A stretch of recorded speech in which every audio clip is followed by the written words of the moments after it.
மறுபடியும் பிரியா. 8 வயசுல இருந்து எனக்கு அவளை தெரியும்.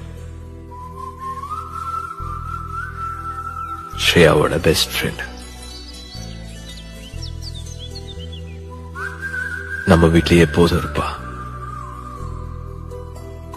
பார்த்தாலே தெரியுது. பார்த்துக்கிட்டே பேசாம போறீங்க 2 பேரும். உங்களுக்கும் அம்மாவுக்கும் அவளை ரொம்ப பிடிக்கும். அவ நல்ல பொண்ணு. அவளை ரொம்ப நாள் வெயிட் பண்ண வைக்காத.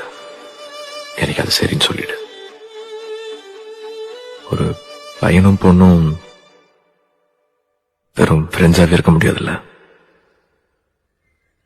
இமையிரண்டும் தனித்தனி, உறக்கங்கள் உரைத்தனி, எதற்காக தடை நீ?